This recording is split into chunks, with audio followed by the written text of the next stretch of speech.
Hey guys, this is Adam here. I think I'm on. So nice to be with you all.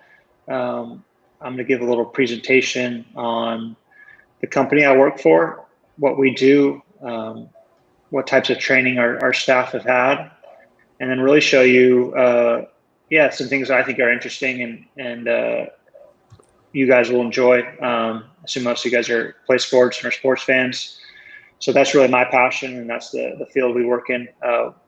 More specifically, we work on athlete development. So let's see, I'm just going to share the Um, presentation now. Also, Adam, I'm sorry to cut you off, but No that's problem. maybe after the screen moves because we're just waiting to get started. Okay, so we're not started yet. No, not right now. Okay, you're going to let me know? Yes, we're gonna let you know when we're All right, ready. thanks.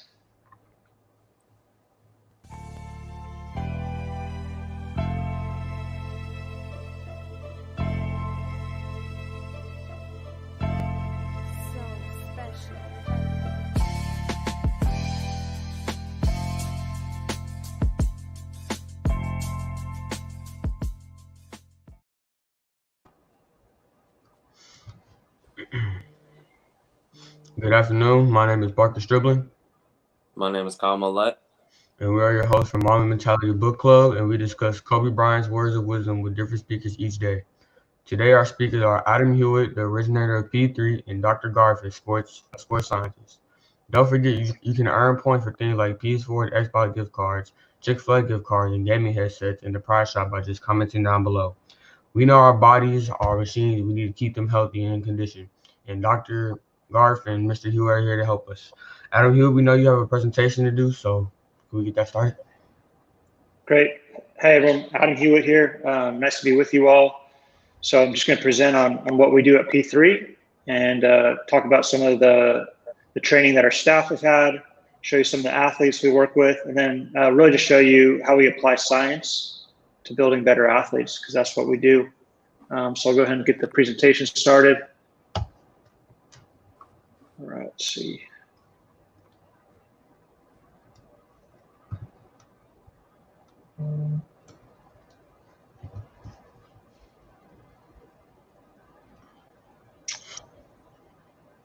Yeah, so again, the company's P3. We were started in 2006 by our founder, Dr. Marcus Elliott, who he trained in medicine at Harvard. And so even while he was training to be a doctor, he wasn't doing it to kind of do what a typical doctor would be doing sports medicine. He wanted to take this knowledge and really apply it to building better athletes. And that's what he's done. And so we started our company in 2006, and what we are is an integrated athletic performance and sports science research facility. And we've really been pioneering how we use different technologies to study movement and then use that information to try to build better athletes. So our team includes biomechanists, strength coaches, exercise physiologists, physical therapists, and we really all work in uniform and bring our different disciplines and training really all together to try to help athletes improve. And so you guys, I'm sure, have all seen athletes training. I'm sure you guys train some too. And what we're really trying to do is just raise the bar and be more precise and more science-based with how we're doing this. And so we've really kind of wanted to bring in technology such as 3D motion capture and force plates that allows us to quantify how athletes move. We believe that movement is fundamental to being a good athlete. And so if we can better understand how athletes move, it's going to allow our coaches and our trainers to really kind of pinpoint what these athletes need to work on. And again, our mission is to help athletes get better. So it's to improve individual athletic performance and reduce injury risks through advanced assessment and tailored training. Here's a little video that's kind of on our company and our origin. I think it'll give you guys kind of a good overview of what we do and what the facility looks like and kind of what the work looks like.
Adam, Yes. we can't really hear the audio. I'm sorry, one more time. We can't hear the audio, so if you could turn it up a bit, or I'm sorry, can you say that one more time? we couldn't hear the audio. Okay, my bad. Let's move on then. Okay. So you got some visuals there to kind of see what we do. Sorry, couldn't hear the audio. So here's some of our beliefs and really kind of what drives what we do. So we believe that each individual athlete has a unique set of sport-specific and biomechanical needs. We believe that quantifying movement takes the guesswork out of athlete development. This is important. We believe that most injuries are telegraphed long before they occur. Additionally, if an athlete is going to work, we need to make it count. So here's our process. So on the kind of the top end part of the screen, you'll see an athlete being assessed. So day one, athlete comes into P3. We're really going to break down how to move and really assess them using, again, this technology that you guys just kind of saw a little bit of. Then we're going to really analyze this data against our large data sets of athletes. And then we're going to use that information to prescribe a program for the athlete. And then we'll be able to reassess. So it just allows us to kind of learn from all of our different training interventions to inform our research, but then to inform if we're making progress with the athlete. Here's another video that just shows some of the testing, training, and then ultimately the performance of our athletes. This is Zach Levine going through motion capture testing. Going through training. This is him during his pre-draft with us. And then obviously he's done well in the dunk contest. So we've really been able to study, kind of analyze how these guys jump. So like here's Aaron Gordon. He's more of a two-leg jumper. Right. So again, we tailor the programming based on what we see in the assessment and what we know about what athletes need to be able to do with the goal of helping them go perform better.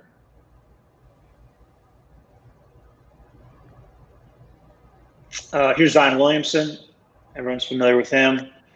So we got a chance to assess him at USA Basketball a few years ago when he was still in high school. This video has audio as well, but I can kind of just talk you through it while he's doing some of the stuff. So we knew Zion was a special athlete even before we assessed him, but we were obviously excited to be able to assess him and put some numbers to everything he does. We can see that he can jump high, things like that, but now we can really quantify what he does that makes him so unique. So here's our founder talking about him. Again, I don't think you guys can hear the audio, which I'm sorry about. But you're going to be able to see some of his highlights. And then here's him testing at USA Basketball. So what he's doing is he's standing on two force plates there. And what those do is allow us to measure, again, really basically high-tech scale. So it allows us to measure how much force he's producing on the ground. And what's unique about Zion is even when he was in high school, so we've assessed over 600 NBA athletes, he produced more force, more raw force than any athlete we've ever tested, especially in the drop vertical jump where he drops off the box. So again, we're really going to kind of analyze and understand what drives elite athletes, what's kind of the science behind how they're moving. And so Zion obviously passed the eye test, and it's amazing how he jumps, but we could actually put some numbers to it. So that was cool for us. Here's James Harden, another athlete we've worked with. And what's cool about James, and this is just what we found in our lab, and it was really, really kind of helped define his greatness, we think. So instead of him producing a lot of concentric force like Zion, he produces a lot of eccentric force. So that's basically his braking force. So what we found is that he slows down faster and better with more force than any athlete we've ever assessed. So these are some visualizations of it. But for those who are familiar with how he plays, right, he really relies on the step back jumper.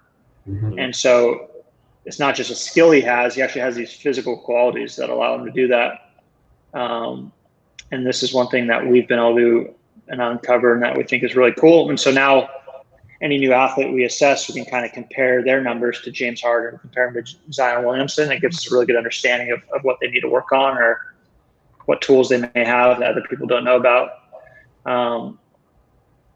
Here's a data visualization. So Luka Doncic, who I know who plays for Dallas. I think you guys are all from Dallas. He's a guy we started working with when he was 16 years old. He'd fly out from Spain, from Real Madrid, to work with us in the summers.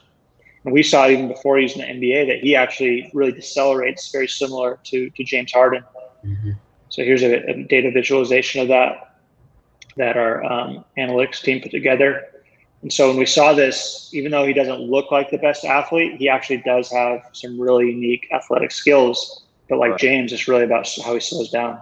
So he can keep defenders off balance. He can stop faster than they do, give him space to get a shot off or to make his next move. So what I really want to show you guys is just a bit of the science behind what we do. And look forward to answering any questions you guys have. That's the presentation. Okay, I'll start off. Adam, you did say that you worked with over 600 NBA players in the past 13 years. What makes P3 the cutting-edge solution for recovery and health in the sports industry? Yeah, for recovery, recovery is hugely important. There's a lot of research on it, and so what we know is that for you to get stronger, more powerful, your body needs to also have time to recover and repair, right? If you're just kind of going all day, every day, like 70% or even pushing yourself to 100%, you're not going to get the most out of those training sessions you do have. And so the way we'll structure a week is there's certain days that are really high intensity, really hard. We're really asking for max effort out of our athletes, but then the body needs to recover and repair. And so maybe the next day is a little bit lighter. So I guess when you guys are thinking about how you're training, just know that more isn't always better. It's you do need to work hard. Everyone's working hard, but it's about working smart. Right. And so that's how I think about it, at least. Okay. You did mention Zion Williamson. When Zion Williamson got hurt, did he come straight to y'all? No, he didn't. So we did reach out to the team. They were keeping everything pretty much in-house at that point. Again, he hasn't had much of an off season, so they've kind of been with the team. You bring up a good point, though, in that we actually have a baseline on how he moved before the injury. So we know in great detail what he did before he was hurt. And so a lot of the work we'll do is actually reassessing guys after they've been injured, and we can kind of overlay the data on top of each other to see, is he doing anything differently that may predispose him to future injuries? Is he compensating at all? So I'm hopeful that we can get Zion in this summer to be able to do that. When he was working with y'all, what is it like working with him? Oh, he's a great guy, really humble, really nice guy. Obviously, he's been a star from a young age, but and he treats everyone with respect. He's really, really a friendly guy. Likes to work. No, I'm definitely a fan. You want to take this question, Parker? Yeah, I'll check out. What is biomechanics, and how does P3 use technology, science, and data to improve a player's performance? Yeah, biomechanics is really the study of human movement. And so a lot of our staff have been trained in engineering. And so if anyone has an interest or strength in science and math and loves sport, that's a great way to apply it, we think. And so instead of just looking at an athlete and kind of observing how they move with their eyes, which is important, we wanted to use technology that allows us to put numbers and everything. So it makes it more objective because our eyes can actually lie to us. And so what the data does, it just allows us to better detect things that may be going on with the athlete or maybe wrong with the athlete. It also allows us to find these hidden strengths, kind of like what we do with James Harden. I think if we were just watching him move, we could see, oh yeah, he's good at stopping, but now we actually have data that tells us why. So it just allows us to be more effective with what our goal is, and our goal is to make athletes better. Thank you, Adam. Now we're about to introduce Dr. Sean Garth with Methodist Sports Medicine. Good evening, Sean. Hey guys, how are you? Good. Good. All right. You have a presentation for us? Yeah. All right. I think they were gonna load it for me here. We'll get going. Thanks, Adam. That was really interesting to see all the biomechanics and the data behind a lot of the stuff that we see. It's fun, as spectators of the sport, we get to see how impressive these athletes are, but then to show data and numbers behind it, really cool. So Yeah, thanks, really Sean. nice to hear. Thanks. So yeah, my name is Sean Garf. I'm a sports medicine physician for Methodist Sports Medicine, and happy that Beyond the Ball gave me this opportunity to present to you all here and kind of talk to you a little bit about sports medicine and the opportunities that exist in that field. So I'll go to the next slide. So I've been really fortunate to be involved in a lot of sports and activities my whole life. I love sports. A few things I've done here. Middle is my family. We have 5 kids. I've been down to Guatemala, if you look to the right, on a service kind of medical mission, helping kids and people down there. We've won softball tournaments with our group. I've been skiing in Canada and surfing in all across the country, taking care of Cowboys players and games at the stadium there, and then more recently been taking care of the SMU men's basketball team. So basically, I have a love for sports, and that's kind of what drew me to this career. I was never gifted or talented enough to make money or make a career out of sports, playing sports, but I wanted to be involved. So go to the next slide. So what is sports medicine exactly? There's a lot of different occupations and jobs that comprise of sports medicine. So when we think of sports medicine, we think of a team of healthcare providers who deal with the physical fitness, treatment, and prevention of injuries related to sports and exercise. So many of you may have interacted with an athletic trainer at your school. That's a form of a sports medicine provider. We'll talk a little bit more about what an athletic trainer is and what they do and how you can become one. That's a picture, kind of that top left picture, getting your ankles taped. Many of you have probably experienced something like that. Then you have a physical therapist who works with kind of the injury rehab and recovery or post-surgery. Then you'll see like strength and conditioning coaches. You've probably dealt with some of those, and it sounds like P3, they have some of those individuals there kind of working with the data to come up with a program that's going to make you stronger and faster and perform better. A doctor, surgeon, physician, which is the path that I chose. Then you have a nutritionist talking about the nutrition. You have a psychologist, which is the mental side of sports, which is very key and important. Then you have the exercise physiologist, kind of top right there, where they're putting you in labs and measuring different volumes of your lungs and how much oxygen you're consuming, as well as force plate and biomechanical stuff that Adam just shared with us. So there's lots of different ways to get involved with sports medicine. And here's a few of them. So let's dive into that next one. Go to the next slide.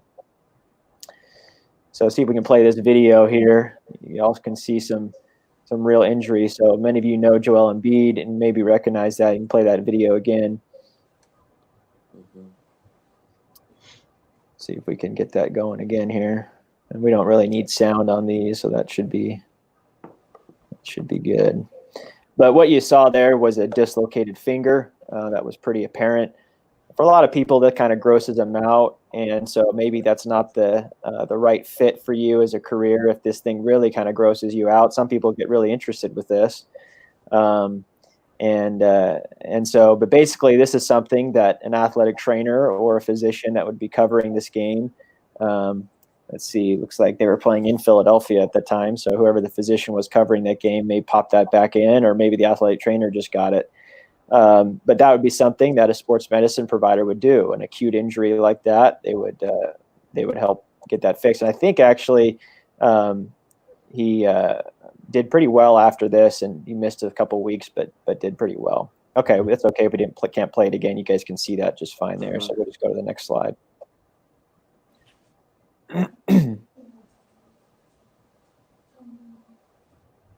One moment, we have a technical difficulty. That's all right.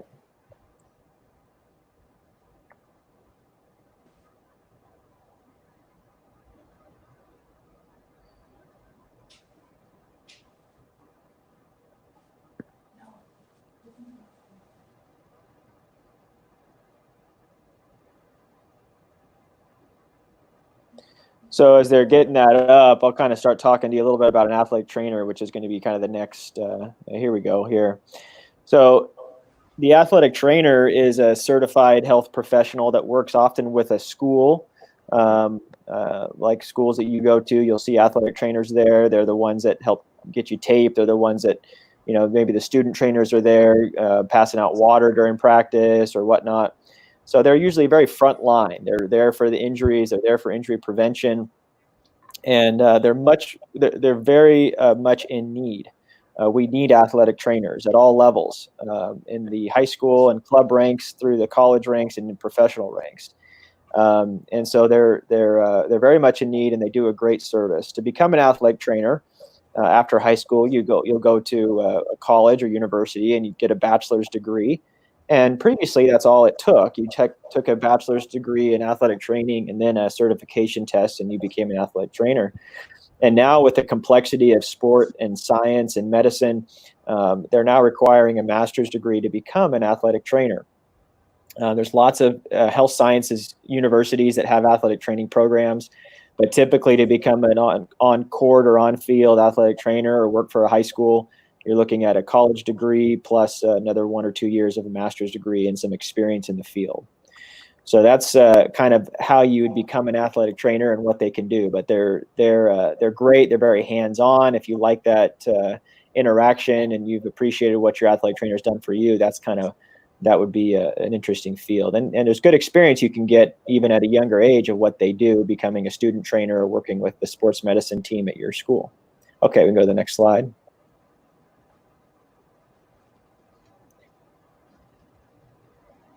Are y'all seeing that okay? It looks like it's kind of out of presentation mode on my end. I'm not sure if everyone else can see that. It's the same here.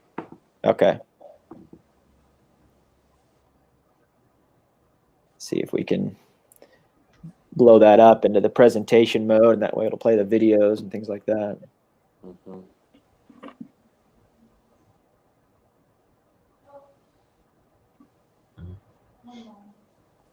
Week 4. Okay, that looks better. Yeah. Okay, so many of you might remember this. I don't know if we can play this over again or not. Maybe that's what created our problem last time. Yeah, there we go. So this is Patrick Mahomes for the Chiefs, and this is the athletic trainer on the field, and kind of hard to see there, but what happens is his kneecap gets dislocated.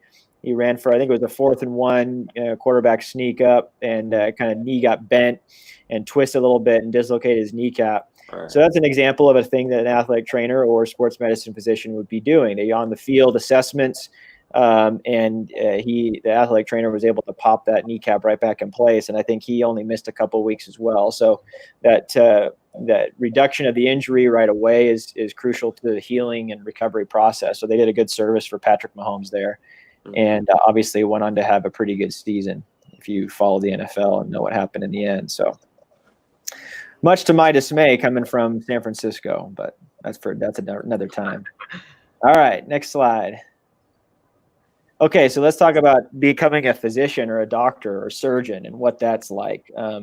So to me, when I was your age, when I was in junior high and high school, kind of figuring out what I wanted to do with my career, I knew I loved sports, but again, I didn't have any abilities like these people that Adam were talking about to be able to become a professional athlete. So I had to look in other places, and I was really fascinated by science classes and by medicine. And so I decided that would be something that I could put together, those two passions, and become a sports medicine physician. So there's different, even within that field, there's a lot of different things you can do. So you can become a surgeon, which you're doing surgery and operations, or you can become a sports medicine physician that doesn't do surgeries. So you're going to take care of orthopedics. That means the bone, the muscle, or joint, and also the medical conditions associated with sports or exercise. So you may know kids that have asthma or that have, maybe a heart condition or, something, depression or anxiety. There's different things that happen, and they're normal, and we all go through them. So the part of the role of that physician is to understand those and to say, okay, Kyle, you want to keep playing basketball, but you've got asthma. So here's what we're going to do to help you out. Right. And so that's kind of the things that we look at. So we do a lot of on-field and locker room evaluations. You'll see the guy in the bottom right. Obviously you've all seen on TV those kind of scary injuries. It's good to have a physician there on the field. We cover take care of 9 different high schools in this South Dallas area, South DFW area. So we're at the games and making sure kids are safe. Obviously, there's the doctor's office, evaluations, exams, and procedures like you see on the top right there. Surgeries, which you see on the left, knees to shoulders to back, ankle. The rehab portion of it, once you're done with surgery, or once you have the injury, what are we going to do to get you better? There's the injury prevention and sports optimization, kind of what we see a little bit of that, but some physicians choose to kind of go more into that realm and figure out how to optimize the performance. And then there's oversight of athletic trainers and therapists and sports medicine programs for other schools and teams. So I work at a private clinic, Methodist Sports Medicine, but I also work for SMU. And I also work for a number of the school districts around here as well. So you get to kind of oversee what's happening at those areas. So that's kind of what a sports medicine physician does. And go to the next slide. So what's the path to becoming a sports medicine physician? So this is my path on the right. I'm going to kind of take you through it. So top left there, you'll see the Golden Gate Bridge. That's San Francisco, California. That's where I grew up. So I grew up in the Bay Area. So that's why I actually like Patrick Mahomes, and I like the Chiefs are okay, but I was sad to see the 49ers blow the fourth quarter lead this year in the Super Bowl. So I grew up loving the 49ers, Montana and Rice and Roger Craig and all those guys. I went to Utah, which is the next picture on the right, the yellow guy skiing down the hill there. So mountains and snow, which was much different. I got my bachelor's degree at Brigham Young University, or BYU, which took me about 4 years. So when you're becoming a physician, you can choose any major, anything that interests you, but you have to take certain classes that allow you to get into health sciences. So I took anatomy and physiology and different things like that, but I also took economics and business classes as well. Once you graduate college, you'll do 4 years of medical school. So that next, if you kind of follow that frame down to the middle left picture, that's Arizona. So we moved down to the desert of Arizona to do medical school there in Mesa, Phoenix area. Got to work with the Phoenix Suns there, and Dr. Tom Field, who was their physician at the time. So got to be at a number of games there, which was fun. So 4 years of medical school, and then you go into your residency training. So I chose to become a sports medicine physician that does not do surgery. So I did a family practice or primary care residency, and I came to the great state of Texas to do that. And I'd never been to Dallas before until I interviewed for the job, and we fell in love with it. So after your initial residency training to become a sports medicine physician, you do another 1 to 2 years of specialty training. Follow that down into the bottom left. I went back to Utah and took care of BYU and UVU. And after that, then I came down and started Methodist Sports Medicine, which is the Dallas picture on the bottom right. So you're looking about 12 to 14 years after high school of additional training. Now that seems daunting, right? You go through, K through 12 is 13 years of schooling, and now I got to tell you, you got to repeat that all over again. So that sounds kind of daunting. But I tell you what, it's a lot of fun. There's some hard years in there of medical school, but when you're in specialty training and you're going to football games and golfing events and Ironmans and covering basketball teams, and that's a lot of fun. So it's not all hard work. It's a lot of hard work, but it's a lot of fun as well. So that's kind of what you look at to become a sports medicine physician. Okay, we go to the next slide. Where can you work? You can work in a hospital system. So I work for Methodist Sports Medicine. Many of you are from the South Dallas area. So, just up the road on the 67 there, you'll see Methodist Charlton Medical Center. So I work there on Tuesdays. I'm there. So right in your community. But I started Methodist Sports Medicine for the Methodist Health System. You can work in a clinic. Motion is Medicine is a guy by the name of Dr. Dan Clearfield. He's in Fort Worth, and he has a private clinic. And so he does a lot of platelet-rich plasma and stem cell injections. You may have heard of some of these things that some of the athletes get. You can work for a university like University of Texas or SMU, or any of the major universities have a sports medicine physician. You work for a professional team like Dallas Mavericks. I told you I worked with Tom Field, who worked with the Phoenix Suns. And so you can work there. You can also get into academics and teaching. So UNT, They have a health science center, a number of different programs there. I'm an adjunct faculty for their medical school there and teach medical students as well. So there are a lot of different things you can do as a sports medicine physician. Okay, we can go to the next slide. Okay, this is a fun video. Hopefully we can replay this. Not a fun video. Actually, I feel horrible for this guy. But this happened last year in the NCAA tournament, back when we had an NCAA tournament.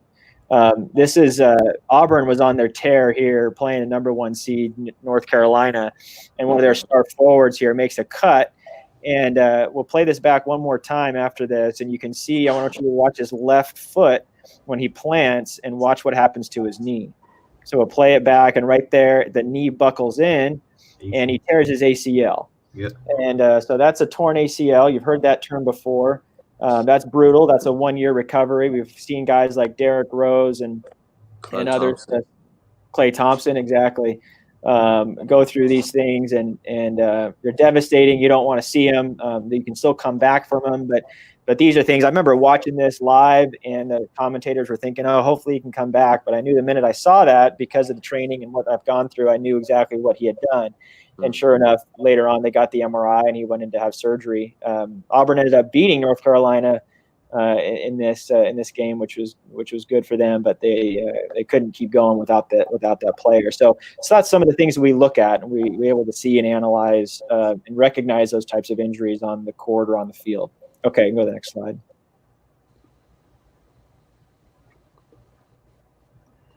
There we go. So what could you do now? So if you're in 6th, 7th, 8th, 9th, 10th grade, wherever you are, what could you do now? And say, maybe I do have an interest in this, right? Maybe I love sports. You know, I'm probably not the guy or the girl that's going to make millions. Like, I don't have the deceleration capabilities that Harden does, or I don't have the force plate power that Zion Williams does, or Williams. So what can you do, right? So when you're in high school, there's athletic training programs at all your schools. Get involved, even if you don't have the time or elective. See if you can, help out after school or whatnot. See what they do. Get a little taste for what they do. Try anatomy classes. Look to see how you like the human body, and do well in all of your classes. But specifically, if you do well in the science and you kind of get it and understand it, makes sense for you, then that may be a good indication that maybe a career in sports medicine in any of those fields might be good. And then gain experience, job shadow. We have a number of students that come shadow us in our clinic. So maybe Friday afternoons, you want to come in for a few hours and see what we do. We'd love to have you. The guy on the bottom right, that's a volunteer for Children's Health Center. So he's at Children's Network in Dallas there, and he'll go up there a couple times a week in the evening or on Saturday morning or on Sunday afternoon and help whatever he can. So he's getting involved. He's volunteering. He's watching what people are doing. So that's how you can get involved and see what you want to do. My dad always told me, find something that you love to do every day. And so that's how I kind of decided I wanted to do this, because I love the science, I love the human body, I love medicine, but I also really love sports. So go ahead to the next slide. And we got the P3 stuff. So a couple interesting things here, and then we'll take some questions. So this is an example of something we would do. This is a kid that got the new hoverboard for Christmas, and then decided that didn't quite know how to use it, so he fell down. We call this fall on an outstretched hand. And the picture to the right there is an X-ray, and instead of that bone going straight, it has a bend in it. So he broke his distal radius, and this picture actually broke his ulna as well. So both of his forearm bones he broke, but that radius, that first one, is tilted backwards. And so go to the next slide. So what we do is we have him come in, we put him in these traps here, and we give him some numbing medication. And we fix that. So we reduce that, we pushed on him, and if you can see that bone now on the right, it's completely straight. And then we put him in a cast and let it heal. So that's one example of something that we do for fractures, or like you saw Embiid with his finger dislocation, we'll reset that. Okay, go ahead to the next one. So we do running gait training or exercise testing, right? So here's an example of someone watching someone run. We're not quite as advanced as Adam and P3 at our level, but this is someone, a recreational runner that maybe have the poor form and is having some overuse injuries, so we can look at those things. Exercise testing, we can see your VO2 max or what your heart rate goes to based on a certain output of energy and things like that. So go to the next slide. We do ultrasound evaluation and procedures. So this is an example of looking at a hip under ultrasound. And so you can see on the right, it kind of outlines the anatomy. So we give injections, and we do regenerative medicine techniques, and we use the ultrasound, which is like a sonogram with some gel on it, and we're able to see the structures just right when you're in our office. Go ahead. We do sideline and event coverage. So I've been on the medical staff for the AT&T Byron Nelson for a number of years. That's the PGA Tour event that happens here in Dallas. So that's been a lot of fun, treating the professional golfers and the spectators that come out there. Like I said, I traveled with the SMU men's basketball team. These guys are good guys. So this is a picture of them and my time with them. So we do a lot of sideline coverage. The far right picture is a couple of us doctors that went down. This was a number of years ago when Bishop Dunn won the state championship for their in football for the TAPS division. Got to see some Division I players come out of that school that year. That was fun. So that's kind of the fun part of the job, is being with the teams, traveling with them, being at state championships, and so forth. Okay. So I do different research. So this is a research study that we did with multiple high schools in our area regarding concussions. And so concussion is kind of a bad word for a lot of people, and they get scared when they hear them. But we wanted to make sure that kids are safe, and so we've done a lot of research in concussions. Okay, go to the next slide. Bottom line is we help people stay active and healthy of all ages. So you see the group playing pickleball on the far right. We see older people. We see people that like to be outdoors. We help them recover, young kids, teenagers, and all the way up. So the bottom line is that's the day-to-day job that I get to do, is help people stay active and healthy. Mm-hmm. All right, last few slides here. I just wanted to bring in a couple things from Kobe and his book that highlight the impact of sports medicine had on his career. So I always listen to my body. That's the best advice I can give you. Listen to your body when warm up with purpose. So that's really important. A lot of people just kind of push through everything, and they don't listen to what their body. The body's really smart and will help you understand what you can do. Right. Go to the next slide. So this is a couple of different tips for injury prevention. We're just going to run through really quickly. Like Kobe said, warm up with purpose. Stretch. Don't forget about flexibility. Really, really important, and can be very, very key for injury prevention. Don't overtrain in one area. Cross train. What that means is, like, if you're a runner, instead of just running every day, all day, you got to do weights, you got to do swimming, time in the pool, you got to do elliptical and biking. So you cross train to help your strength, to help your cardio effort. Strength training, balance training, listen to your body. Another thing Kobe said. Fight through fatigue or soreness, not pain. So this idea of no pain, no gain, that's really only for fatigue or soreness. Like these guys running lines here, you want to fight through that. But if you've got a lot of pain in your knee, you don't just fight through that, because that could make it worse. Mental preparation is key. It's a really big part. We've seen a lot of athletes that are phenomenal, #1 draft picks in the NBA and the NFL, but they don't have the mental preparation or the mental stability to continue on. Kobe was a master of the mental preparation game. Speak up if something's not right. You're your biggest advocate. Tell your parents, tell your coaches, tell your athletic trainer. You don't have to just keep on going and suck it up, right? You want to push through fatigue and soreness and get stronger, but you don't want to push through pain. And your future is always more important than one game or tournament. I can't tell you how many kids tell me, hey, listen, I'm fine. I just got that concussion yesterday, but I want to play in this one game. It's like, look, your future is more important than one game or one tournament. So always remember that. Okay, next one.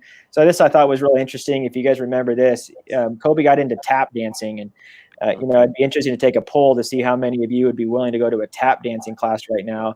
Kind of sounds like an awkward thing, right? Especially if you're a star basketball player like Kobe was. But he realized that he needed to do something else for his ankle. And so he got into tap dancing because he knew that would strengthen his ankles and he'd be a much more productive and effective basketball player. So I thought that was an interesting piece from his book. Next slide. So 60 million athletes in organized sports each year. 1.3 million of those get a serious injury every year, and 50% of the total injuries are from overuse. So I wanted to throw those numbers at you. Listen to your body. Warm up with purpose. Those things that Kobe said, some of the injuries we can't prevent, right? They're kind of freak accidents and they happen. But anything you can do to help prevent them is key, is really important. Okay, next slide. Just this last quote. Remember the injury here. This is Kobe when he tore his Achilles tendon. He said, over course of 20 seasons, I suffered my fair share of serious injuries. The first thing I always thought about in those situations was, what do I need to do to get back to 100%? That was my mindset. I never let fear or doubt seep into my psyche. I never whined. I never complained. So, we go through struggles, we go through challenges, and all of us will. I tore my ACL playing basketball 2 years ago, just in a pickup game. And but the mindset that Kobe had is, I got to do everything I can to get back to 100%. And he didn't let fear or doubt come in. And that's that mental preparation we're talking about. So injury is going to come. It's not if injury comes, it's when. All of you athletes, it will come at some point. It's what you do as a result of it to push through. Okay, go to the next one. Lastly, I just want to say, work hard, play harder, have fun, enjoy what you're doing, and dream big. A world of opportunities awaits you. That's key to understanding. There's a lot out there, right? And some of you are going to make it professionally. You're going to make millions. I know that. And others of you are going to make millions in other ways. And that may be through sports medicine or science or finance or a lot of these things that you're understanding and learning this week. So dream big. There's a lot of opportunity out there. And I hope in any way I can be a source of help and inspiration. And for you, if you have questions, I'm here. I'm local. Don't hesitate to reach out. So, for sure. Okay, now time to get into the questions. So, Dr. Garf, you work with student athletes across the Metroplex, so you can see a lot of injuries. How often do these injuries end their playing careers before they go big? So it's rare that happens. It can happen. We've had a lot of difficult conversations with people that are potentially very on the brink of making it big, and then they get a serious injury. But that's very rare.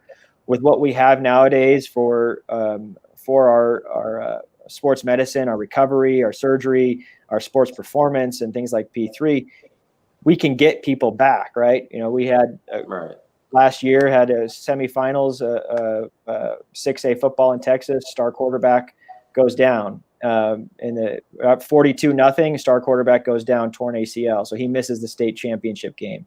But he's going D1 next year, and he kept his commitment, and he's getting back, and he's going through. So very rare do we see it completely end someone's career, because there's always opportunities to train and get back. Also, what should a player do after every game to recover and get better before the next game, even if they didn't get injured? So really important, cool down, stretch, think about what's, some of you have access to game film. Think about what's going on. Mental preparation, mental recovery is key. You'll see every NBA athlete, NFL athlete, they're all going through certain cool down rituals, whether it's stretching, whether it's icing, whether it's cold tub, whether it's stim or whatnot. So there's a host of different things depending on kind of where your ailment is.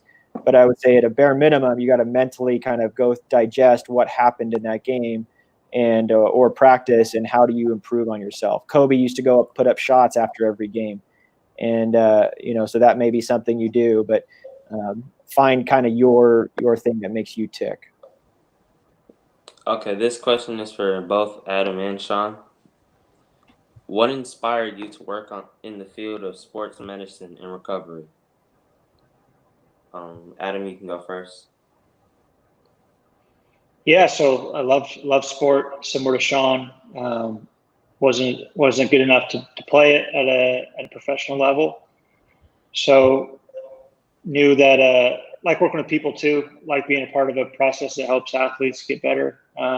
So when I had the opportunity I basically started as an intern at P3, and have since kind of developed a skill set where I can help manage the facilities, manage the business. But it really came to passion and having a willingness to. Eric Spoelstra told me this, because Eric Spoelstra, the head coach of the Miami Heat, he started as an intern as well. Right. No real pedigree in basketball, but his thought process was, there's not going to be a job too big or too small for me. So he was happy to go get the players dry cleaning. He was happy to do whatever it took just to contribute. But when he needed to step up and lead, he was going to be ready for that as well. And so that's the way I try to approach it as well. I like how he said that. Okay, Sean. Yeah, just again, love of sports, love of science, love of medicine, and then really getting involved in potential career, taking time to shadow people. When I was in college, I watched people do sales. I watched finance. I watched broadcast journalism. I thought maybe that's a way to get in, be a sports broadcaster, right? I spent time with doctors and surgeons, and so just spending time with people and realizing I got to do something that I love to do. And there were bumps along the road. The first time I tried to get into medical school, I didn't get in, and so I had to reevaluate. Just like you might come across failure at times, or you might come across roadblocks, but it's a matter of finding, this is my passion, is what I want to do, and making it happen and making it work. Okay. Parker, you want to take the class questions? Yes, we have some questions from the comments that people are asking. This could go for Adam. How many professional athletes have you worked with? This should also go for Mr. Garth, Dr. Garth. Sure. Yeah. So it's hard to count. We've had, we work with professional athletes every day. So right now we have a handful of pro baseball players working with us, a handful of Olympic track and field athletes working with us. We have a handful of professional basketball athletes working with us. We're just about to get guys started with pre-draft training for NBA. So hundreds of athletes. So, it's been really fun. But we also work with high school age athletes as well. And that's just as rewarding for us. It's really about helping people kind of pursue their dreams. And so we kind of try to take the same pride and approach with all of our athletes, whether you're a 14-year-old that's want to play varsity, or whether you're, trying to be an MVP or a champion. Dr. Garth? Can you guys hear me okay? Sorry, I had to switch what I was doing there. Yes, we can hear you. Okay, good. Yeah, so no, we certainly don't have the pedigree that Adam and P3 have as far as working with professional athletes, but I've worked with many of them throughout my career. And I like what Adam said there. I had a mentor early on that told me, every patient that you see, you treat them like a professional athlete, and you're going to get great results. And so while there's a buzz, I'm telling you, the first time I walked into Cowboy Stadium, through the tunnel, and I was on the field and taking care. I mean, there's a little buzz behind that. There's kind of like, oh, this is exciting. The first time I boarded the private plane with SMU to fly out to Vegas to play UNLV, there's a little buzz with that, right? That's exciting. That's fun. And then you realize, okay, these are individuals just like anyone else, and they just have the same goals and aspirations that you do as far as being great, being as good as they can, working hard. And so, but we treat every patient like a professional athlete and do everything we can to help get them back to the court or the field and in as good of shape as possible.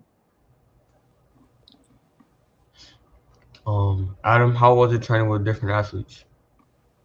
Yeah, it's been great. I mean, I think one of the fun parts of the job is all the different types of personalities, different types of people that you get to work with.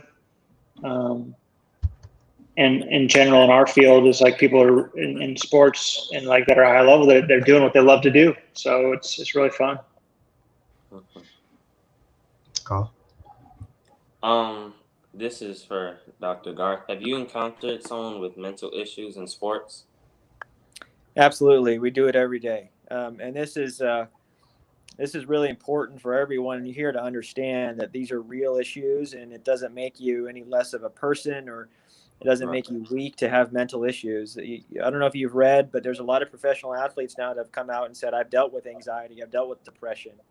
And it's not anything against the individual. It just, those things happen. Just like I'm shorter than someone else. Someone else might have might have trouble with depression. So it just, sometimes it's the way, family genetics or the way you are. But yeah, we deal with it every day, and it's really important. And so these aren't things you need to kind of shy away from or hide, but talk about it. And sports psychology is extremely important. Again, regardless of how talented you are, if you don't have the mental preparation and the mental kind of wherewithal to keep going, then you likely won't make it to your potential. And so I've spent a lot of time and worked a lot with the sports psychologist from Duke University, and he's phenomenal and takes every freshman kid in there saying, hey, you are the best of the best in your area. Like, let's say you came from DeSoto High School and now you're at Duke. Well, you're the best kid in South Dallas, right? No one was better than you. And now you're here at Duke, and now you're going to be sitting, ninth on the bench. And that takes a little out of kids. and so he works a lot with them, understanding kind of how that works. But yeah, we've had local kids that have had serious mental issues, that have had issues going on at home, and that have luckily opened up, and we've got them the help they need, and now they're back playing sports and being successful. So we see it every day, and it's very real, and there's a lot of options to get you help. It could go for both of y'all. For somebody like Kevin Ware from Louisville who had that nasty shin injury, how long will his recovery process be? So we always say in the industry, we'd rather have a broken bone than a broken ligament or a torn ligament. So believe it or not, as bad as that injury looked like, so Kevin Ware had the injury, and so did Gordon Hayward had that injury. And then I'm blanking on, I think the Nuggets, one of the Nuggets players, a big, I don't know. Yusuf Nurkic, Trailblazers. Yeah, Trailblazers, exactly. Yeah. He had it as well. Yeah, you're right. So the bone is the foundation of the body, and that heals really well. So as nasty as it looks, you put those things back together, and they heal really well.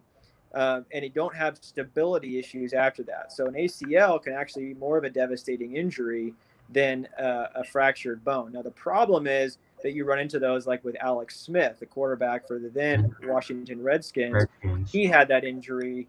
He had some complications. And if you haven't seen his documentary, you should all look it up. It's a really interesting one that ESPN did on his recovery and what he's done to go through that. He had a really difficult injury because of some infection. So typically we say the bone does better than the ligament, but I would still say, like I think in Kevin Ware's case, I think it took him almost about a year before he was back to that kind of level again. Adam, did any of these players go to you when they had some of these injuries?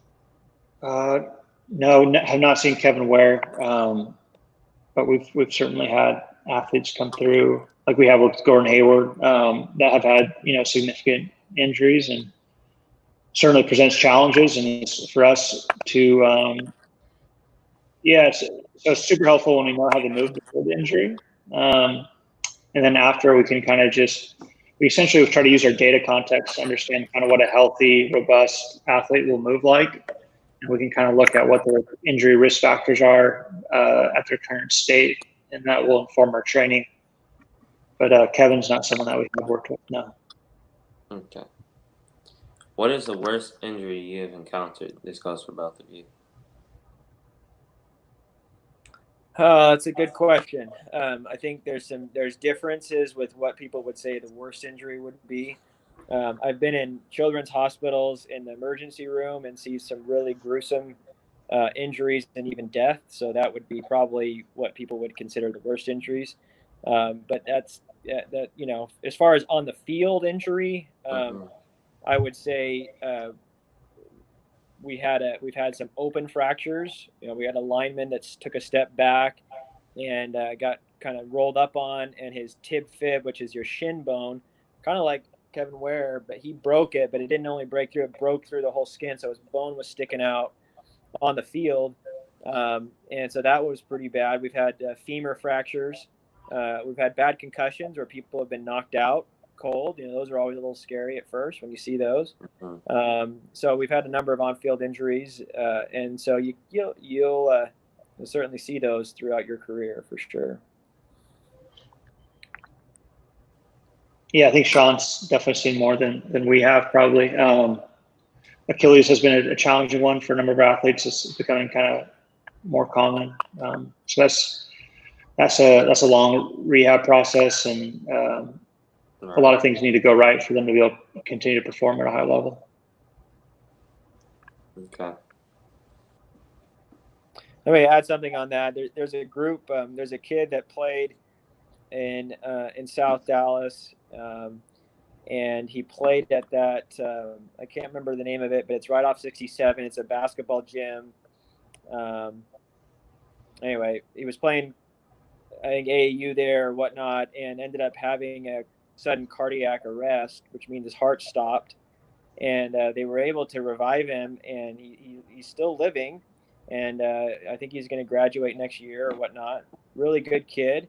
But what him and his family have kind of worked on is helping kids that also play recognize and understand when moments are serious or there's bad injuries. So that's something that people can do, and they train kids in knowing CPR and knowing how to do it.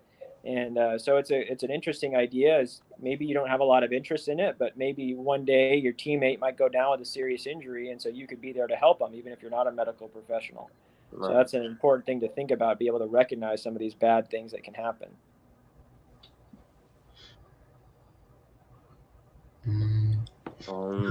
There's one there. Look like there's any further questions. So Kyle will take the closing.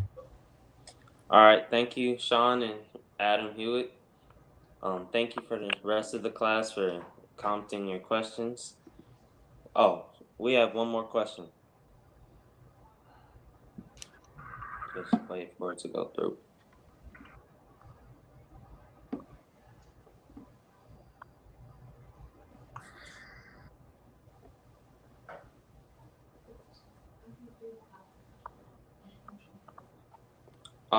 I actually know the question right now, so I'll just ask it.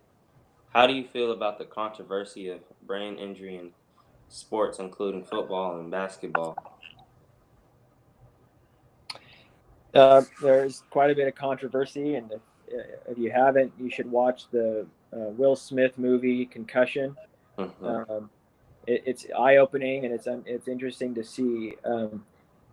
I think the consensus in the medical field is still this: we still encourage youth sports and activity.